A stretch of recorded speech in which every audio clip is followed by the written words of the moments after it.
Olá a todos, boa tarde, bem-vindos à terceira videoconferência da SPQP. O tema de hoje vão ser as alergias e intolerâncias alimentares. É um tema do cotidiano de todos nós, ainda repleto de questões e de dúvidas. Hoje vamos ter a doutora Silvia Jacó e vou ter uma moderadora comigo, que é a doutora Susana Piedade, que são experts e peritas na matéria, que com certeza nos vão dar uma grande chega para como orientar as crianças com estas situações no nosso dia-a-dia. A doutora Susana Piedade é imunoalergologista, é de Lisboa, trabalha no Hospital da Luz e é a ela que vou passar a palavra para apresentar a doutora Silvia Jacó.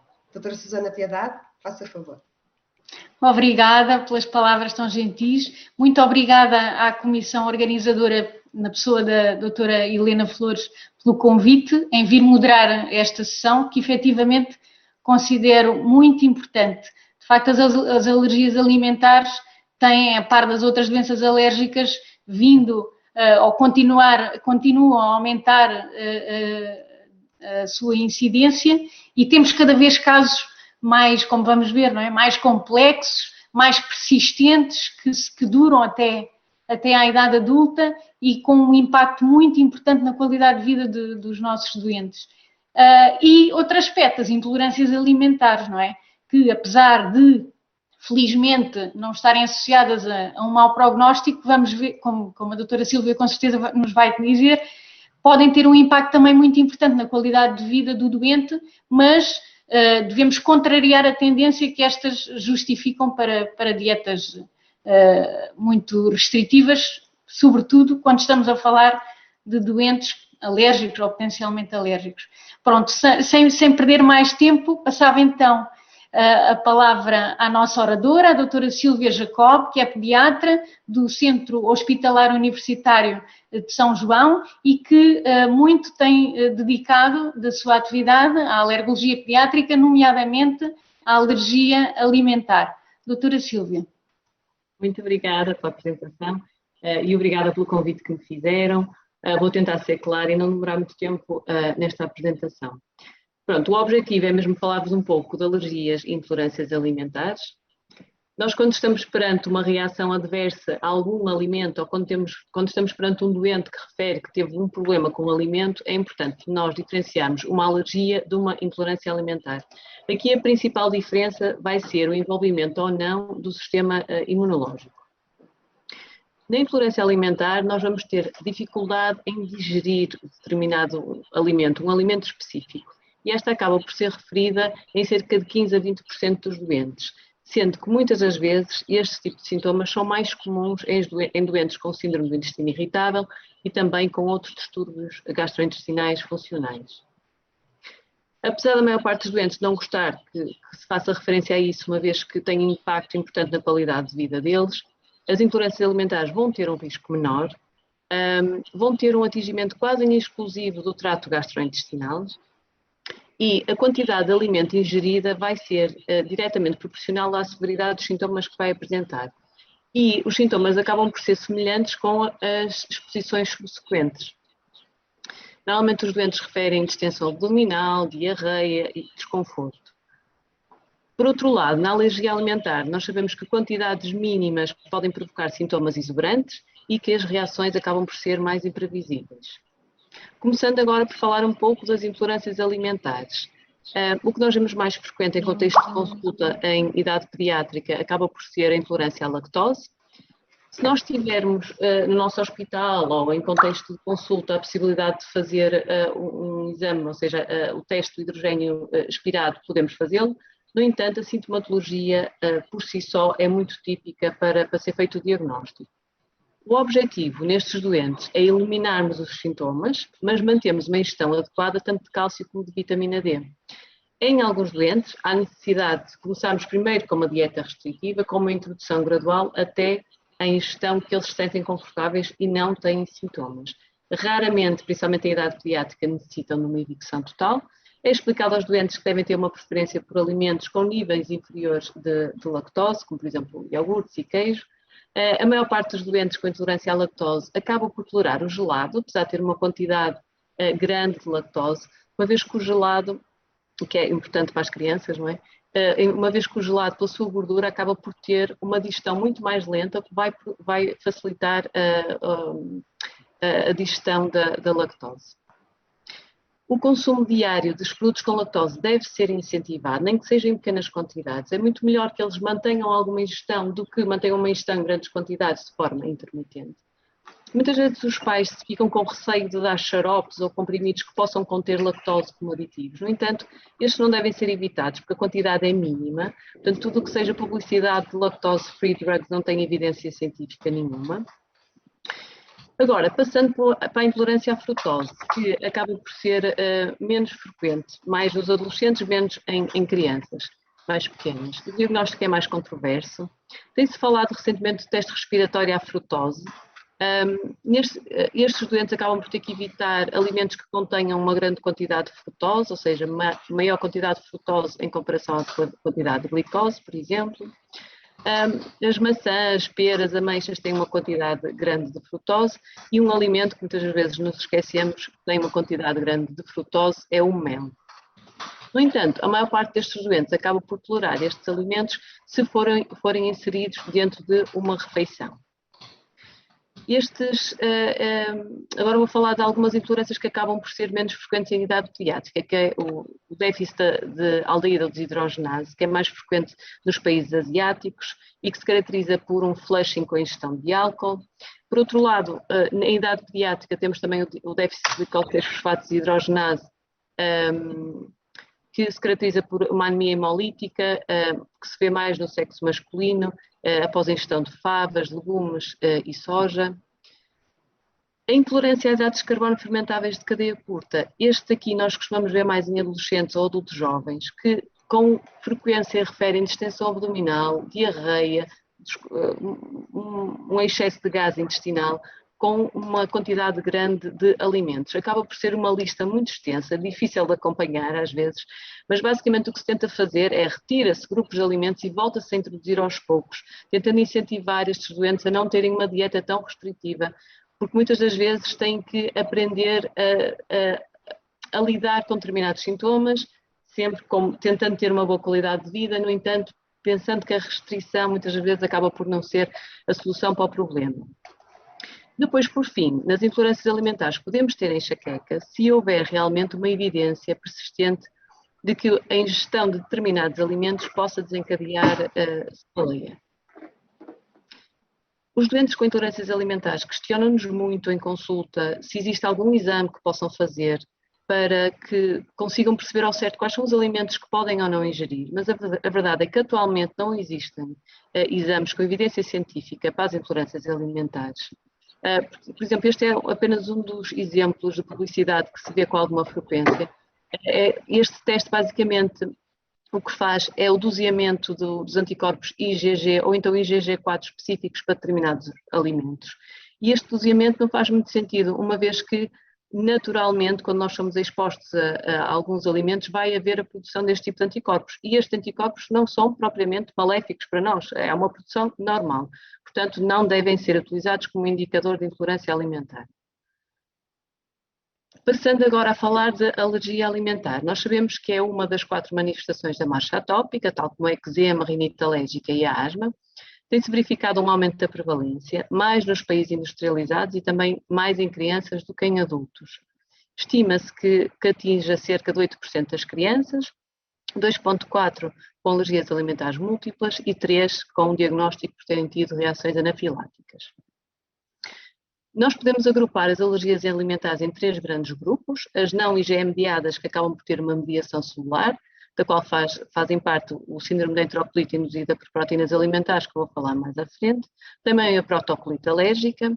Depois, dentro do grupo da alergia alimentar com uma mediação mista, temos a dermatite atópica também, e depois nas IgE-mediadas podemos ter uma sintomatologia vasta, como urticária, angioedema, podemos ter um broncoespasmo ou então um síndrome de alergia oral. O que nos vai ajudar numa fase inicial no diagnóstico vai ser o timing entre a ingestão e o início dos sintomas, sendo que nós sabemos que na IgE mediada o início dos sintomas costuma ocorrer mais ou menos na primeira hora após a ingestão. E O que nós sabemos em relação ao mecanismo da alergia é que tanto a pele como a mucosa nasal, o trato respiratório e o trato gastrointestinal vão acabar por funcionar como uma barreira entre não só os aeroalergénios, mas também os alergénios alimentares. Quando há uma disrupção desta barreira, uma imaturidade do sistema imunitário, uma disfunção ou uma disfunção na tolerância das células T, vamos ter então uma predisposição para o desenvolvimento de alergias. Falando um pouco aqui do mecanismo da IgE mediada, o que acontece é que o alergénio vai atravessar a barreira, vai ser processado pelas células apresentadoras de antigénios, que depois vai apresentar às células TH2, que com a produção de citoquinas vão levar à produção de anticorpos IgE específicos. Estes anticorpos IgE específicos vão se ligar aos receptores dos mastócitos e basófilos e ficam a aguardar. Eu digo que ficam a aguardar porque isto não é certo que seja o suficiente para desencadear uma reação alérgica com uma exposição posterior. Quando há realmente uma alergia IgE mediada com o aparecimento de sintomas, estes normalmente ocorrem minutos até ao máximo de 2 horas após o contacto com o alergénio. Os sintomas mais frequentes são cutâneos, mas também podemos ter sintomas respiratórios só, sintomas gastrointestinais ou então mesmo a anafilaxia.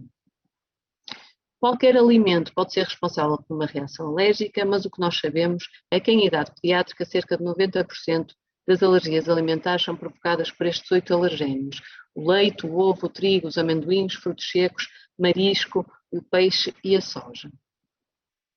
No diagnóstico, os exames complementares de diagnóstico que nós podemos usar em regime de consulta, nós podemos fazer os testes cutâneos, chamados testes in vivo, em que basicamente nós podemos usar extratos de alergénios e aplicar uma gotinha e depois com uma lanceta fazemos um prick, ou então se quisermos testar alimentos frescos, ou se não tivermos, por exemplo, um extrato disponível, podemos utilizar o alimento fresco e fazemos prick to prick para ver se temos uma resposta ou não. Temos que esperar mais ou menos entre 15 a 20 minutos e fazemos a leitura do teste. Normalmente consideramos que é positivo se tiver um tamanho superior ou igual a 3 milímetros.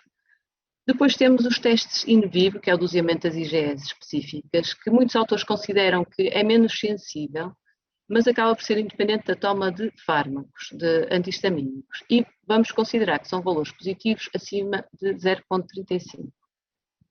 Também temos o chamado estudo molecular, em que basicamente o que faz é o doseamento de anticorpos específicos dirigidos a componentes alergénios. E basicamente o que isto nos permite é nos ter uma ideia do prognóstico da evolução do doente. Por exemplo, em vez de pedirmos uma IgE ao amendoim, podemos pedir os componentes do amendoim, o ARH2 e o ARH8, por exemplo. Nós ficamos a saber que um doente com uma positividade só para o ARH2 acaba por ter um pior prognóstico, enquanto que um doente apenas positivo para o componente ARH8 acaba por ter uma gravidade inferior à partida. A mesma coisa se passa com o leite de vaca. Nós frequentemente em consulta acabamos por pedir ou leite de vaca e depois muitas vezes acabamos por desdobrar para a caseína e para o soro do leite. Nós com o estudo molecular também podemos fazer isto, mas ainda mais especificamente. Só uma curiosidade, que não é tão frequente em idade pediátrica, se nós tivermos o BOS D6, que é a albumina do soro bovino positivo, acabamos por ter uma reatividade cruzada com a carne de vaca mal cozinhada em cerca de 15 a 20%. Depois temos a prova de provocação, que acaba por ser a gold standard.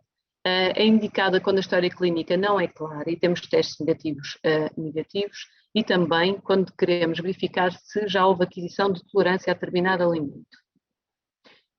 Dito isto tudo, é importante esclarecer que sensibilização é diferente da alergia. Um doente sensibilizado a um determinado alimento, ou seja, um doente que tem testes cutâneos positivos ou uma IgE específica a determinado alimento positivo, pode não apresentar sintomas com a sua exposição. Este estudo eu achei interessante, em que eles fizeram mais de 100 provas de provocação em 44 crianças que estavam a evitar determinados alimentos exclusivamente devido a testes cutâneos ou doseamento de IgEs específicas positivas e, na realidade, mais de 90% eram tolerantes aos alimentos que estavam a ser evitados.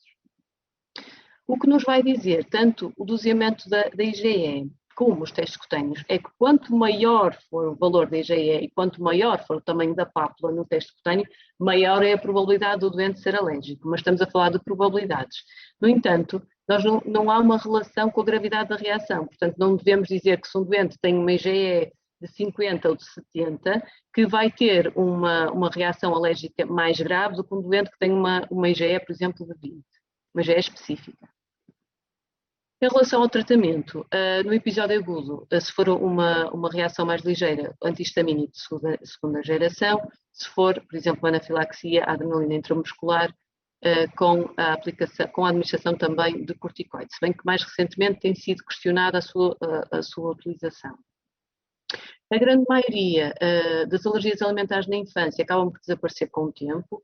O processo vai depender dos alimentos e também das crianças. Neste estudo é interessante verificar isto mesmo, em que se vê que até mais ou menos aos 18 anos a prevalência tanto da alergia ao leite como da alergia ao ovo acaba por diminuir significativamente. O timing de resolução, isto vai variando muito entre países. Estes dados aqui, eu tentei agrupá-los entre estudos europeus e americanos. Estima-se que leite de vaca, cerca de 55% em resolução até aos 5 anos, o ovo cozido por volta dos 5, 6 anos e o mal cozido aos 10 anos, o trigo mais na adolescência, mas os amendoins e os frutos secos acabam por ter uma taxa de resolução baixa.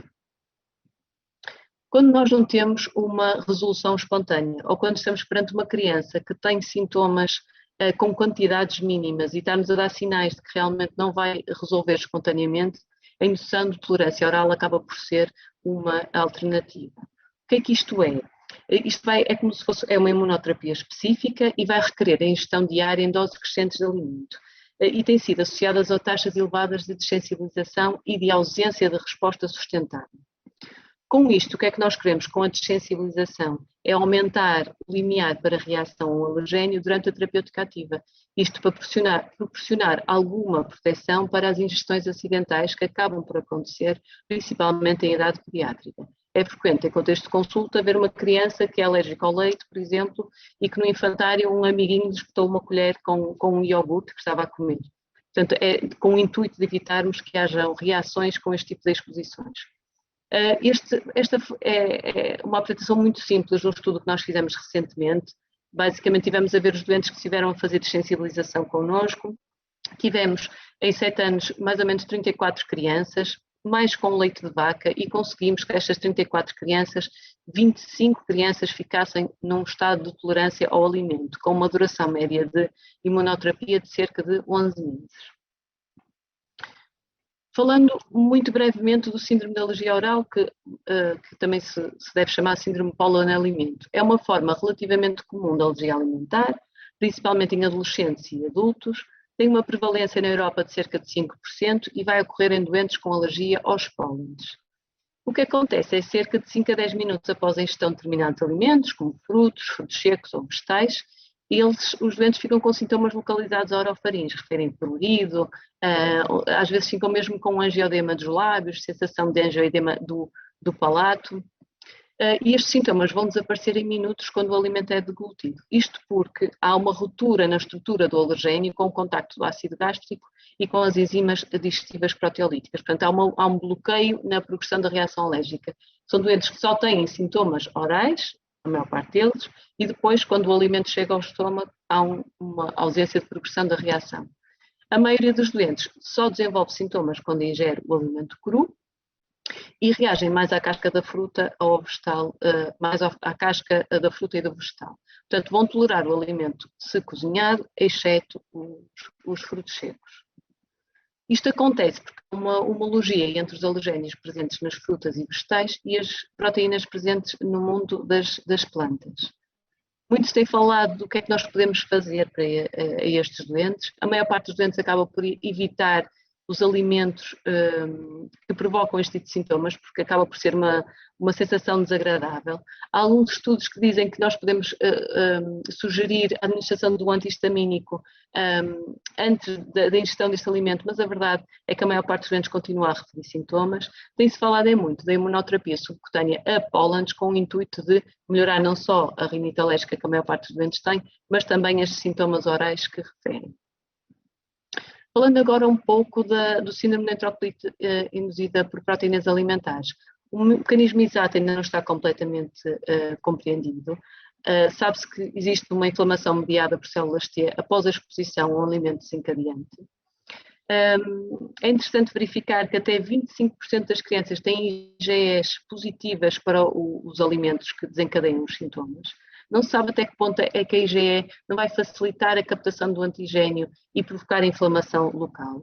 Alguns estudos também têm verificado uma diminuição na IgG4 específica e um aumento da IgA específica, mas a verdade é que são necessários mais estudos. A maior parte dos doentes, o que acontece é que ficam com vômitos persistentes e profusos, por vezes com diarreia, com desidratação, hipotonia, hipotensão. É que eles, se for em bebés, que é o mais frequente, acaba por ser aquele bebé que entra quase em choque na sala de emergência por hipovolemia.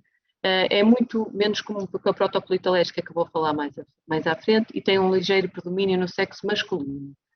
Não vou falar muito da FPAS com apresentação crónica, caracteriza-se mais como uma diarreia aquosa com vômitos intermitentes, que levam a uma má evolução ponderal, a uma desidratação e também a alterações metabólicas. Na FPAS, a prova de provocação é considerada gold standard. No entanto, quando a história clínica é típica, não é necessário estarmos a sujeitar a criança a uma prova, principalmente se os sintomas forem melhorarem com a sua evicção. Os mais frequentes acabam por ser, na FPAS provocada por alimentos líquidos, acaba por ser o leite e a soja. Muito se tem falado da possibilidade de haver aqui não é reatividade cruzada porque são proteínas diferentes, mas a maior parte dos estudos reportam que 50% dos lactentes vão reagir aos dois. Eu achei interessante este estudo israelita em que 44 doentes com FPAS à proteína de leite de vaca não tiveram nenhum tipo de reação com a soja, portanto se calhar temos que investigar um bocadinho mais sobre este assunto. Quando nós passamos a ter uma FPAS a alimentos sólidos, o mais frequente acaba por ser o arroz, mas também podemos ter sintomas com o frango, o peru, a batata branca ou o peixe. 80% dos doentes com FPAS a alimentos sólidos, não estou a falar daquele FPAS que só reage ao leite, por exemplo, reagem a mais do que um alimento. E nós sabemos que o início mais precoce dos sintomas, com frutos ou vegetais, representam um risco superior à reação a múltiplos alimentos. Quando estava a fazer esta apresentação, lembrei-me aqui do Duarte. Neste momento ele tem 3 anos, eu conheci-o mais ou menos quando ele tinha 7 meses. Ele tinha uma história de, com 1 mês de idade, à terceira ingestão de leite de fórmula, teve vômitos incoercíveis com necessidade de ir à urgência para fazer bolos de soro. Aos 6 meses com a Papa Similac, teve vômitos incoercíveis com ida à urgência. Aos 6 meses a mesma coisa com uma sopa, com a dita base que nós damos à maior parte das crianças. E aos 7 meses os mesmos sintomas com a banana. Depois, já comigo, em contexto de hospital de dia, fez a introdução com o gemador e acabou também por apresentar vômitos incoercíveis. Portanto, temos um bebê que tem um FPAS ao leite, ao arroz, à batata, à banana e ao ovo.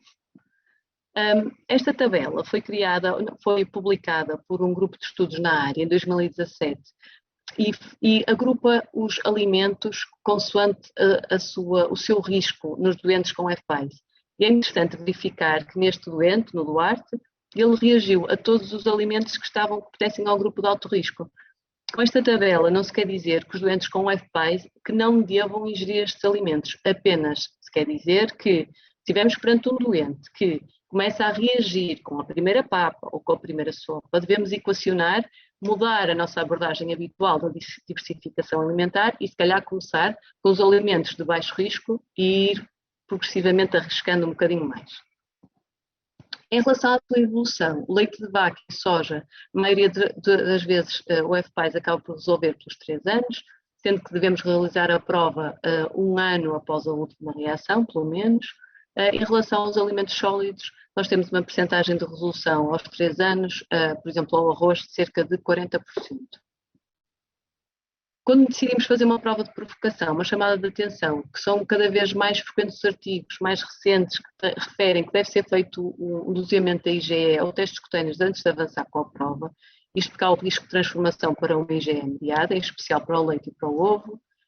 O doente, quando fazemos a prova, deve ficar em observação cerca de 4 a 6 horas após a ingestão da última dose e devemos ter uma facilidade de acesso endovenoso. Falando um pouco agora da protocolite alérgica, esta é uma inflamação limitada ao reto e também ao sigmoide, em resposta a uma ou mais proteínas alimentares. Eu vi um artigo, mas achei que devia pôr aqui, em que falava que uma das teorias do porquê haver uma inflamação limitada só à parte terminal do intestino era porque a proteína desencadeante estava ligada a alguma molécula que depois acabava por só ser liberta na parte final do intestino, quando já era digerida pelas bactérias intestinais. No entanto, nós sabemos, temos protocolites também em doentes que estão sob leite de fórmula, portanto acaba por não justificar estes sintomas. Nós o que sabemos é que nas biópsias que foram realizadas nestes doentes é que nós temos uma infiltração por eosinófilos. Temos uma prevalência de cerca de 1 a 2% dos latentes e a apresentação é normalmente nos primeiros meses de vida, mais após a primeira semana de vida. O diagnóstico é clínico e é confirmado após a resolução dos sintomas com retirada do alergénio da alimentação. Eu tinha que pôr este slide, isto porque eu recebo muitos e-mails de cocó e achei que devia partilhar convosco. Este é o aspecto típico de uma fralda, que até nem está muito mal, em que vemos assim este muco associado a estes raizinhos de sangue. Este é o aspecto típico da protocolite. Apesar dos pais ficarem muito preocupados com a possibilidade de irritabilidade que o bebê apresenta das cólicas típicas poder ter alguma relação com esta protocolite, nós sabemos que a maior parte dos doentes são bebés saudáveis, felizes e que não têm propriamente mais dor abdominal que outros bebés. Quando nós estamos, o alimento que mais frequentemente provoca esta protocolite é a proteína de leite de vaca, portanto, se nós estivermos perante um bebê que está com leite materno, ele é exposto através da dieta materna, se tivermos um bebê com leite de forma, é através do leite. Os bebés que estão sobre leite materno podem também desencadear protocolite, ter protocolite com outros alimentos, como a soja, o ovo ou cereais. Quando nós estamos perante um bebê com leite materno exclusivo, devemos promover o aleitamento materno, se a mãe estiver disposta a iniciar uma dieta de evicção. Primeiro deve ser eliminado o leite de vaca, uma vez que é o mais frequente, a não ser que exista uma evidência consistente de que outro alergénio possa estar envolvido. Não devemos aconselhar a ingestão de leite de cabra, ovelha ou camelo pelo risco de reatividade cruzada. Para acelerar o processo, eu não costumo recomendar isto, mas é referido por muitos autores. Pode-se equacionar um leite à base de aminoácidos durante 3 a 5 dias, enquanto a mãe retira o leite com bomba e o descarta. Normalmente temos um desaparecimento de sangue nas fezes após 1 a 2 semanas. No entanto, a pesquisa de sangue oculto nas fezes não está recomendada na maioria dos casos. Isto porque vai provocar muita confusão, dúvida e ansiedade, porque na maior parte das vezes nós vamos ter presença de sangue detectado microscopicamente, tal como a presença de neutrófilos, durante várias semanas após o início da dieta de evicção. A maioria dos doentes acaba por responder bem e só uma pequena percentagem requer a eliminação de múltiplos alergénios. Se nós, mesmo assim, continuarmos com um insucesso e continuarmos com um bebê que continua com dejeções com sangue e muco, devemos mais uma vez rever a dieta materna, esperar 2 semanas, se mantiver sintomas, equacionar retirar a dieta materna, a soja e posteriormente o ovo. Só queria salientar que podem existir pequenas perdas de sangue, provavelmente por transgressões maternas. Se estas perdas de sangue forem pequenas, não se justifica, se forem autolimitadas, não se justifica estarmos a fazer mais evicção, ou seja, não se justifica estarmos à procura de outro alergénio. Provavelmente a mãe lá comeu um hambúrguer que não sabia que tinha um bocado de leite e não se justifica estarmos a fazer mais nada. Se mesmo assim mantivermos um insucesso, com muita preocupação materna associada, aí podemos mudar para uma fórmula extensamente hidrolisada ou então, em casos mais graves, à base de aminoácidos. Há muitos autores que referem que, apesar dos sintomas recorrentes, se pode equacionar manter o leite materno. A minha opinião é que os pais que têm este tipo de bebés têm muita ansiedade associada às fraldas, portanto eu acho pouco provável conseguir convencer um pai a manter o leite materno se a criança continuar a apresentar este tipo de sintomas. É controverso, mas pode ser equacionado se os sintomas forem ligeiros. Os riscos para o latente não estão bem definidos, mas são provavelmente baixos. Se por outro lado estivermos perante um bebê com leite de fórmula, devemos mudar para um leite extensamente hidrolisado e devemos avisar os pais de que este bebê vai ter uma alteração na consistência e na cor das fezes e que isto é transitório e que tem a ver com a alteração do leite. Apenas 5% vão necessitar de uma fórmula à base de aminoácidos. A reintrodução deve ser feita por volta dos 12 meses. Mais recentemente houve uma alteração das guidelines em que recomenda a sua introdução em casa.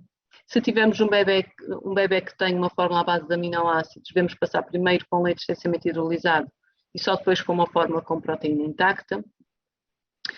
E, por fim, as recomendações que eu acho que são importantes. Devemos sempre, nos doentes, tanto com alergia IgE-mediada, que eu acho que são estes dois grupos de doentes mais graves, que são os que têm alergia IgE-mediada, como os que têm o FPAS, uma declaração da doença e um plano de tratamento de emergência, tanto em casa como no hospital. Os doentes com alergia IgE-mediada devem ter sempre indicação de ter o kit SOS, do qual faz parte um antihistamínico de segunda geração e as canetas de adrenalina. No entanto, não basta só prescrever a caneta de adrenalina, temos que rever a técnica de administração. Porque a maior parte das vezes, numa situação de stress, as pessoas não são capazes de agir e é importante ensiná-las técnicas de respirar fundo, olhar para a caneta que tem as suas instruções, de maneira a que se possa realmente atuar quando é preciso. Não esquecer que existe uma portaria desde outubro do ano passado, em que através do PEM, quer seja o PEM prescrito através do Hospital Centro de Saúde, quer seja através do privado, se tivermos o PEM para pequenos prescritores, basta irmos aqui à lista de patologias associadas ao doente e clicar aqui neste mais e fica automaticamente isento a 100%, portanto acabam por ser comparticipadas a 100% as canetas de adrenalina. Os doentes com FPAS, eu normalmente prescrevo ondansetron orodepressível e corticoide oral, mas com pouca convicção, porque a maioria dos doentes quando reage acaba por ter que recorrer à urgência, onde há necessidade de fazer ondansetron EV, metilprednisolona e bolos de soro. Pronto, e é só. Obrigada. Muito obrigada, doutora Sílvia Jacob, pela sua apresentação. Queria dizer a todos que estamos disponíveis para colocarem as vossas questões, para fazerem os vossos comentários. E como ainda não temos questões, eu atrevi-me aqui a perguntar então à doutora Sílvia, relativamente às alergias não IgE-mediadas, estou a falar sobretudo da protocolite e das FPAS, portanto, disse que existe, de facto, o risco da transformação do quadro numa alergia IgE-mediada. Quer nos falar um bocadinho da sua experiência acerca disso, porque, entretanto, diz que portanto, que na protocolite considera, ou se pode considerar a casa como local de reintrodução. E sim, então fiquei aqui um bocadinho na dúvida. Sim. O que está atualmente, o que está recomendado é nos doentes com FPAS fazer realmente o doseamento da IgE específica ou fazer testes cutâneos. A minha experiência é que em contexto hospital-dia aconteceu-me, não é frequente, mas aconteceu-me já algumas vezes, num doente com FPAS em que eu estou preparada para, na pior das hipóteses, começar a ter vómitos incoercíveis, acaba por ter uma criança que à minha frente começa a ficar com uma urticária, uma ranhoca, com uma tossiqueira, e dá para perceber que acabou por haver aqui um shift, não é? Eu confesso, só recentemente é que comecei a fazer o doseamento, há cerca de um ano, portanto estes sintomas que eu comecei a ver foi há cerca de um ano atrás, quando eu não fazia o doseamento, e pronto, isto é um risco ou seja, esta transição pode ocorrer e devemos ter essa noção. Da protocolite, e eu por acaso não tive nenhum doente, e das recomendações que eu tive a seguir, ou seja, não tive nenhum doente que tivesse tido essa transição para uma alergia IgE-mediada. Mas, por outro lado, também acho que, se calhar, o facto, eu não tive nenhum doente, mas também, se calhar, este doente que teve a protocolite alérgica, se não tivesse tido a protocolite alérgica, era um bebê que iria ter uma alergia à proteína de leite de vaca. Não sei se me faço entender. Que, se calhar, não é o facto de ter a protocolite alérgica, mas sim o facto de iria, inevitavelmente, desenvolver uma alergia à proteína de leite de vaca. No entanto, as guidelines estão sempre a mudar e é possível que mais para a frente, se houver evidência de que os doentes com protocolite alérgica, quando vão fazer a introdução em casa, começam a ter sintomas compatíveis com a alergia IgE-mediada, pode fazer sentido também fazermos esse doseamento. Exato, obrigada. Mas também lhe acontece que, não sei, portanto, qual é a experiência, mas não lhe acontece também às vezes os quadros inicialmente de protocolite depois se manifestarem como uma FPAI, portanto com vómitos incoercíveis quando fazemos a provocação, isso também seria de considerar, talvez, não é? Para o agendamento ou a programação da prova de provocação para a reintrodução no hospital em vez de casa, não? Eu entendo, porque é muito controversa esta decisão de ser em casa, porque isto, se eu não me engano, não sei se foi a SPG que alterou as guidelines e que começou a sugerir que o local de introdução fosse realmente em casa. E eu confesso que no hospital o que eu faço, a maior parte das vezes fazem a introdução em casa, mas fazem uma introdução muito progressiva, com o meu contacto se houver necessidade. E nos pais que realmente têm uma ansiedade e que tiveram um quadro um bocadinho mais exuberante, acabo por fazer no hospital de dia. Ok, muito bem. Parece que temos aqui uma primeira questão. Sim, doutora Susana, se quiser ler, pode ler a primeira questão. Ok. Que fórmula é que recomenda a um bebê alimentado por fórmula, dependendo da gravidade da alergia? Não há aqui especificação de que forma de alergia é que estamos a falar.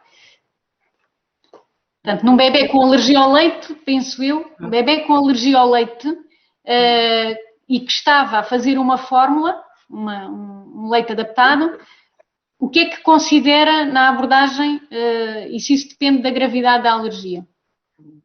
Eu normalmente recomendo um leite extensamente hidrolisado, não. E depois tento incutir a ideia aos pais do que é um leite extensamente hidrolisado, porque a nível de rotulagem há muita confusão, há os leites HA, que às vezes os induzem em erro, portanto, eles se comprarem um leite extensamente hidrolisado eu já fico feliz. Não existe grande evidência de que um leite extensamente hidrolisado à base de soro de leite ou à base de caseína seja mais eficaz que o outro. Às vezes há uma variação muito individual nos doentes. Podemos ter que passar de um leite extensamente hidrolisado à base de soro para um leite extensamente hidrolisado à base de caseína, mas não tenho preferência por nenhum em específico. Ok, muito bem. Temos mais uma questão. Nos casos de protocolite, portanto, de alergia não IgE mediada ao leite, recomenda tirar apenas os produtos lácteos, portanto, leite e derivados, ou todos os alimentos que contêm na sua composição as proteínas de leite de vaca? Olha, todos os alimentos que contêm na sua composição, pela experiência que vou tendo, porque continua a haver dejeções com sangue, mesmo que a mãe ingira pequenas quantidades de leite, mesmo quantidades de alimentos que tenham leite processado em pequenas quantidades. Muito bem.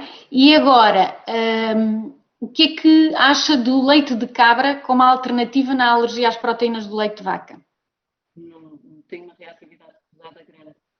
O único leite, se eu não me engano, que até podia ter uma reatividade cruzada baixa era o leite de burra, mas não existe produção nacional suficiente para ser uma alternativa, portanto não recomendo. Muito bem. Não há mais questões, mas eu vou colocar mais uma. Relativamente, acho que importava aqui também diferenciar, relativamente aos leites com hidrólise parcial e os leites com hidrólise extensa das proteínas do leite de vaca, qual é o papel de cada um deles, quer no tratamento, quer na prevenção da alergia alimentar ou mesmo da doença alérgica na criança? Olha, isso dava, eu acho que dava quase direito a outra sessão. Porque a verdade é que os leites extensamente hidrolisados têm o seu papel bem definido para os casos de alergia à proteína de leite de vaca. Os leites parcialmente hidrolisados foram muito usados durante muito tempo com um intuito preventivo, porque se achava, com os estudos iniciais, de que pudesse haver um efeito protetor, principalmente nas crianças que tivessem uma história familiar de atopia.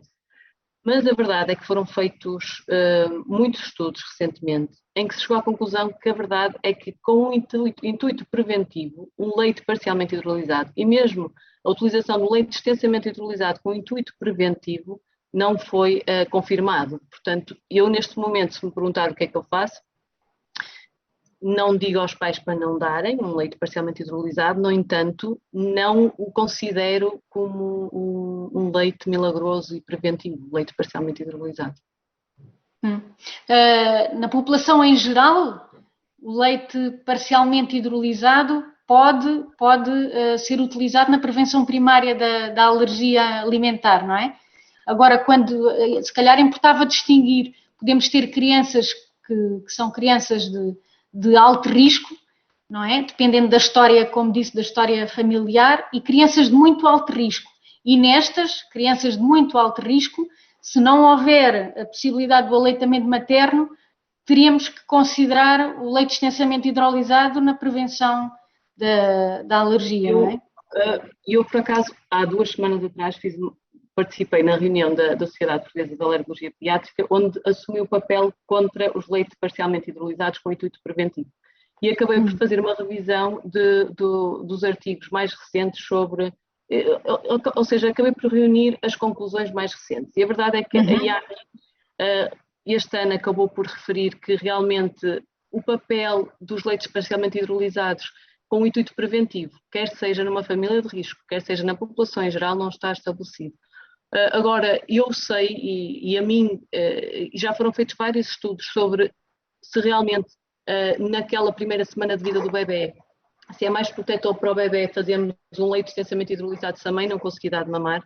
Já foram feitos vários estudos em que compararam se der um leite extensamente hidrolisado à base de caseína durante a primeira semana de vida do bebê ou um leite extensamente hidrolisado à base de soro de leite na primeira semana do bebê, e chegou-se à conclusão que não há evidência científica que sugira a sua utilização de maneira fundamentada. Agora, o que é que eu faço na minha prática clínica? Se eu tiver perante a mãe de um doente que eu sigo, por exemplo, que está grávida, a mãe de um doente com um bebê que eu sigo com alergia à proteína de leite de vaca e vem à minha consulta aflita porque está grávida do segundo filho e quer muito saber o que é que vai fazer quando o bebê nascer para não ter o mesmo problema. O que eu acabo por fazer é, se for para uma ingestão ocasional durante a primeira semana de vida do bebê, eu recomendo um leite extensamente hidrolisado. Mas se for para uma ingestão contínua, acaba por já não fazer sentido, não é? Aí Exatamente. já recomendo que deve haver uma mudança na fórmula para uma fórmula com proteína intacta.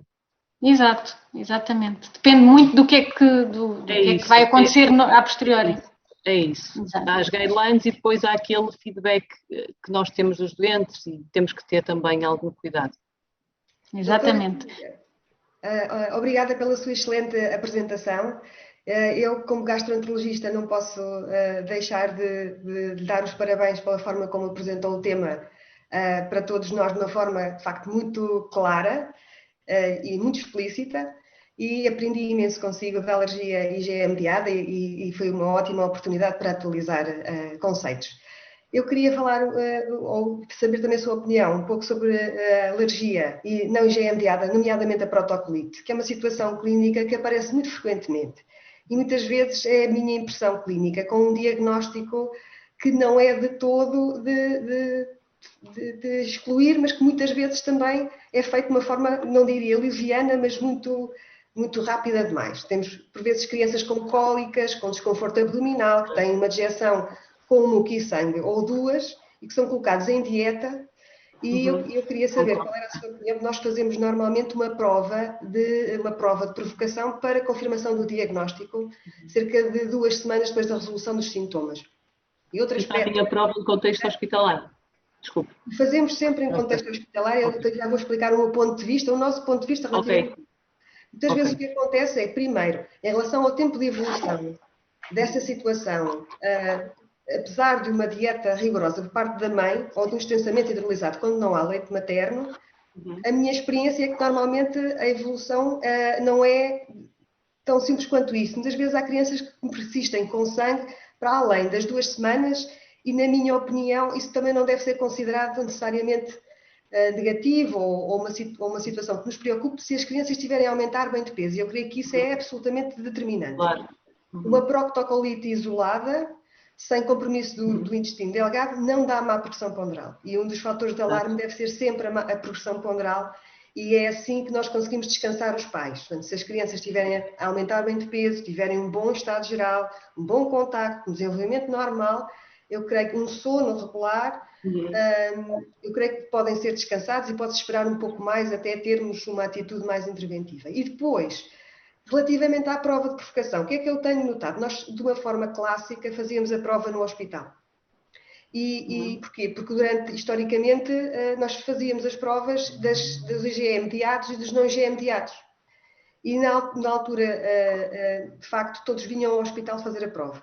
Neste momento nós fazemos as provas, a gastro faz só as provas dos não IgE mediados, mas eu estou tentada a não deixar de fazer, porque ultimamente tenho visto mais que referem sintomas 1 ou 2 horas depois da ingestão, que são completamente inespecíficos, como por exemplo, está mais irritado, acho que está mais sonolento, acho que está mal disposto, teve um pequeno vómito e eu creio que se fosse em casa, teriam, sem sombra de dúvida, retirado novamente a proteína de leite de vaca, tinham continuado a fazer evicção quando se calhar isso não era de todo adequado. E depois é um local privilegiado para, por um lado, desmistificar estas questões e explicar-lhes claramente o que é que deve ser considerada uma prova positiva, porque necessariamente numa retocolite a gente não está à espera que eles façam sangue nas fezes ali. Vão fazer dias, mas muitas vezes uma semana depois. E é preciso que eles saibam o que é que devem fazer e ter, de facto, com os contactos, como é que nos devem avisar e o que é que devem fazer a seguir. Creio que isso é importante e portanto, para também dar uma chega nesta questão de onde é que se deve realizar a prova. Depois queria saber a sua opinião acerca disso, de o que é que acha da introdução. Imagine que temos uma criança com uma suspeita de uma retocolite, que a mãe faz dieta, a criança fica bem, fica perfeitamente bem, faz uma prova de provocação com, geralmente nós fazemos com leite de fórmula, não é? Com proteína de leite de vaca. Sim. Há alguns colegas da gastro, portugueses e não portugueses, que recomendam, por outro lado, a reintrodução na mãe de alimentos com proteína de leite de vaca para ver o que é que acontece. Eu queria saber, do vosso ponto de vista, que são imunoalergologistas, se pode ter alguma implicação futura tomarmos uma ou outra destas decisões. Eu, por acaso, quando é um bebê que está a ser amamentado, tem uma protocolite alérgica e eu costumo fazer primeiro a introdução de leite na dieta materna, ver o que é que acontece e só depois é que introduzo o leite com a proteína intacta no bebê. Costumo também fazer assim. Exato. Também estou de acordo, acho que sim. Deve ser progressivo. Muito bem, estamos alinhadas. Temos mais questões? Posso? Sim. Então, um colega que gostaria que voltasse a referir em relação aos testes para as intolerâncias alimentares e doseamentos de IgG4, qual é a sua opinião, uma vez que se tratam de testes caros? Pois, esses testes são muito caros. Não sei quanto é que custam. Tinha ideia que era à volta de 100 euros. E já tenho alguns doentes, se calhar são mais, pronto, não sei. Já apanhei alguns doentes que me vêm com essa lista dos ditos testes positivos, mas mais uma vez digo, se eu que não tenho sintomas com exposição a nenhum alimento fizer esse teste, vou ter vários alimentos positivos porque eu estive em contato com esses alimentos. Portanto, naturalmente o meu sistema imunitário teve uma produção de IgG4 específica após o contacto com esse alimento. Isso não é indicativo de intolerância. Portanto, não tem evidência científica nenhuma. Exatamente, muito bem, é isso mesmo. Eu acrescentava só, a produção das IgG4 decorre da exposição ao alimento. E quando nós estamos a falar em intolerâncias alimentares, como disse a doutora Sílvia, nós não estamos a falar em reações mediadas pelo sistema imune. Portanto, isto, de facto, podemos dizer que os testes de doseamentos de IgG4 para uma listagem de alimentos, descubra as suas intolerâncias alimentares, na verdade, isto é uma mentira bem contada, porque, claro, que depois, para quem não sabe interpretar os testes, faz todo o sentido, portanto, quanto mais exposto está o doente ao alimento, mais positivo é o título de IgG, naturalmente. E, portanto, acaba por ser fácil de induzir a percepção de que, pois, como eu como muito disto, é isto que me faz o desconforto. Mas, na verdade, intolerância não tem nada a ver com o sistema imunitário e, portanto, a interpretação não deve ser guiada pelo doseamento deste tipo de anticorpos. Mas existem testes válidos, como a doutora Sílvia referiu, e muito bem, o teste de intolerância à lactose e até à frutose, não é? Entretanto, o outro colega dizia, e também acho que é uma questão muito pertinente, relativamente à alergia não IgE-mediada, como é que podemos interpretar a persistência de muco nas fezes dos bebés amamentados com dieta na mãe? Portanto, não, sem sangue, mas com persistência de muco. É frequente nós vemos esses doentes com protocolite que mantêm a produção de muco. Por acaso é uma questão que eu até há pouco tempo discuti com a colega da gastroenterologia pediátrica lá do meu hospital, a doutora Eunice, porque realmente é uma coisa que se vê com alguma frequência, o muco, a preocupação com o muco, mas as próprias vilosidades intestinais acabam por ser responsáveis pela grande produção de muco nesses doentes, portanto eu não associo a uma persistência da protocolite, por assim dizer. Eu acho que se deve valorizar mais a presença de sangue do que propriamente a presença de muco. Um bebê normal pode ter só muco nas fezes e está tudo bem, estar a evoluir bem de peso. Sim, doutora Susana Almeida. Sim, eu concordo com a Sílvia e, de facto, aquilo que perturba muitas vezes é o facto das crianças, previamente aos sintomas de protocolite, não apresentarem muco nas fezes. E, portanto, o que é interpretado pelos pais é a diferença das dejeções. E muitas vezes aquilo que tem que se explicar é que, de facto, as fezes das crianças variam ao longo da idade, não é? E dia após dia. Esse é um aspecto. Portanto, a presença de muco das fezes, de uma forma isolada, mais uma vez numa criança que se alimenta bem, que tem apetite, que come bem, que aumenta bem de peso, que está bem, com um aspecto confortável e feliz, não nos deve preocupar. E, por outro lado, também temos que relembrar os pais, muitas vezes isso é um contínuo de melhoria, ou seja, numa proctocolite, o que acontece primeiro é a resolução do sangue e não é inabitual crianças que estão um dia inteiro ou dois sem nenhum sangue terem um bocadinho de perda de sangue no terceiro dia, sem que isso queira dizer que voltou tudo atrás. Da mesma forma, há crianças que deixam de ter sangue e persistem com o muco mais 1 ou 2 semanas sem que isso seja de todo de preocupar. Eu creio que isso é uma mensagem que tem que se passar na consulta, porque de facto ele gera o pânico entre os pais e às vezes entre até os colegas que seguem as crianças nos cuidados primários ou na pediatria. Em relação às intolerâncias, para acabar esse assunto, também é um tema que é muito habitual nas nossas consultas de gastronutrição. A intolerância à lactose, é claro que é um problema, mas é muito raro em pediatria. Eu queria chamar a atenção para isso. É muito rara a intolerância à lactose em crianças pequenas. E aquilo que nós devemos pensar é, primeiro, se é uma intolerância à lactose de facto, e se for, o que se faz, de facto, é uma prova de evicção se a criança deixar de ter sintomas de distensão, diarreia, mal-estar. É provável que estejamos perante uma intolerância à lactose, é perguntarmos se não tem uma doença por trás, nomeadamente doença celíaca, por exemplo.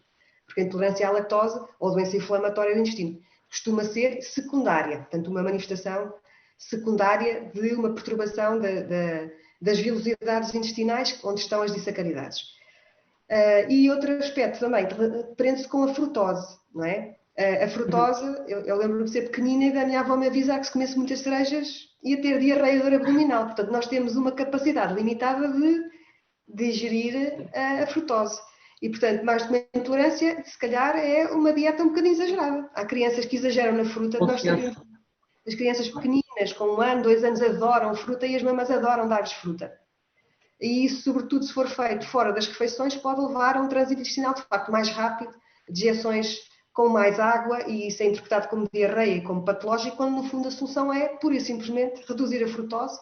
E devemos dizer-lhes que isto é aquilo que acontece quando se exagera na fruta, não necessariamente chamar de uma doença ou algo terrífico. Uma coisa diferente é, lá está, a frutosémia, que é uma doença metabólica, em que, de facto, as crianças têm intolerância à fruta, manifesta-se em crianças pequenas, com vômitos, má prospeção ponderal, alteração do comportamento. Isso é uma situação completamente distinta, mas quando os pais se queixam na introdução da fruta de clínica digestiva e até de alterações do comportamento, isso deve-nos passar pela cabeça e devemos fazer o diagnóstico ou a exclusão do diagnóstico, que é uma situação diferente de uma intolerância alimentar, é uma doença do metabolismo e pode ter consequências graves. Muito bem. Acho que Não temos mais questões, mas eu aproveitava ainda para uma última questão, se não houverem mais. Doutora Sílvia, então, e quando temos numa alergia não IgE mediada, a criança sobre aleitamento materno e a mãe já está a fazer uma dieta altamente restritiva de vários alimentos, leite, soja, arroz, ovos, trigo e por aí. E a criança mantém sintomatologia, o que é que sugere esta criança? Estamos a falar da protocolite. Sim. Sim. Eu aí vou sugerir que passe para outro tipo de leite, não só pela sobrecarga que dá à mãe, que precisa de ter condições psicológicas para cuidar de uma criança, como também estamos aqui a perder um bocadinho os benefícios do leite materno, não é? Acaba por ter que ser associado a um momento positivo, não é? Não é a mãe estar a pensar que está a dar alguma coisa errada à criança e que o stress inerente, ontem comi um bocadinho de chocolate e agora chocolate preto, sem nada, sem leite, sem soja, sem ovo, e amanhã ele tem uma dejeção com sangue. Nesses casos é de adicionar. Mas há mães que oferecem muita resistência a cessar o aleitamento materno, não é verdade? Sim. Sim. E quanto mais tarde, também mais difícil a criança depois passar para aceitar uma fórmula. Não sei se tem essa experiência. Sim. A ir à mama, não é? Depois é muito difícil irem ao biberão, não é? Mas geralmente esses bebés, quando começam com sintomas, costumam começar nas primeiras semanas de vida, não é? Que acaba por ser um bocadinho mais fácil alguma alteração. Quando muito, o que se pode fazer é, se realmente podemos demonstrar à mãe que se fizermos um período de 5 dias, por exemplo, em que a mãe extrai leite e o descarta, e se o bebê melhorar muito com a administração do leite extremamente hidrolisado, que poderá fazer sentido haver aqui uma alteração na dieta do bebê. Exato. Em relação a essa questão, portanto, eu de facto concordo que não se deve estar a pressionar as mães e, sobretudo, a manter uma situação que não está a ter... A resolver. Relembrar também que estas senhoras que fazem restrições alimentares também estão em risco nutricional, muitas vezes esquecemos disso. Há mães que fazem dieta muitos meses a amamentar e dão grandes quantidades de leite aos seus bebés e, portanto, é importante suplementá-las a elas com cálcio e vitamina D. E outro aspecto importante é que, quando as coisas não parecem estar a correr bem, nós temos que equacionar o diagnóstico. Isso também me parece importante. É claro que, quando estamos a falar em clínicas que persistem, estamos a falar de crianças que persistem com sangue nas fezes. Com muito sangue nas fezes e que parece claramente uma proctocolite. Mas ainda há pouco tempo eu vi um bebê que estava perfeitamente bem, que teve um pouco de sangue nas fezes porque tinha uma fissura, fez cocó mais, porque muitas vezes depois mudam a característica das fezes, tinha síbalas, tinha uma fissura, sangrou uma vez e a mãe já estava completamente em pânico. Portanto, esse é um aspecto. E outro é aquelas situações clínicas que parecem não passar e que começam instantaneamente hidrolisado e parecem não melhorar. Na minha modesta opinião, eu acho que até à nossa decisão de mudar para uma dieta nomeadamente alimentar, nós temos que repensar e pensar, estamos mesmo perante uma protocolite, isto é uma proctocolite que eu estou a tratar, sim ou não? Mesmo que isso implique fazer uma biópsia do reto, que parece sempre uma coisa muito invasiva, mas quando chegamos àquele ponto em que o outro lado da moeda é fazer uma dieta muito restritiva ou uma forma alimentar, teremos que ponderar isso e discutir isso em equipa. Lá está, a alergologia com a gastro e gastro. pais. Muito bem, muito obrigada. Bom, eu acho que não há mais questões. Estamos a chegar perto do nosso tempo. Mais um. Ótimo. Mais uma. Recomendam algum suplemento vitamínico à mãe que deixa, portanto, que inicia uma evicção de proteínas de leite de vaca durante 6 a 12 meses? Eu normalmente recomendo. Eu normalmente prescrevo, eu só decorei um, que é o calcitabs, que é basicamente a associação entre cálcio e vitamina D, porque acho que é muito importante, porque pronto, acaba por haver uma restrição da quantidade de cálcio na dieta materna, portanto tento sempre ter esse cuidado. Sim. E acho que nem se deve esperar tanto tempo, não se deve Exato. esperar 6, A 12 verdade é meses, essa. deve dar logo, é a minha Não, opinião. eu dou logo, não espero, eu dou logo. Acho Estou a que. responder ao colega. Ok. Exato, exato. Muito bem, agora é que acho que estamos sem questões, doutora Susana. Acho que sim. Eu acho que foi, tenho a certeza, uma sessão muitíssimo apreciada por todos. Uma excelente sessão. Eu aprendi imenso e calculo que os nossos colegas em casa também, e a discussão foi também muito boa, muito produtiva, e eu queria agradecer-vos às duas, à doutora Silvia Jacó e à doutora Susana Piedade, a amabilidade que tiveram de estar aqui connosco e de partilhar esse vosso conhecimento que de facto nos enriqueceu a todos. Queria despedir-me também de quem está lá em casa a ver-nos, agradecer-vos a vossa presença. É para vocês que nós fazemos estas videoconferências e espero que nos encontremos desse lado na próxima videoconferência da SPGP. Obrigada a todos.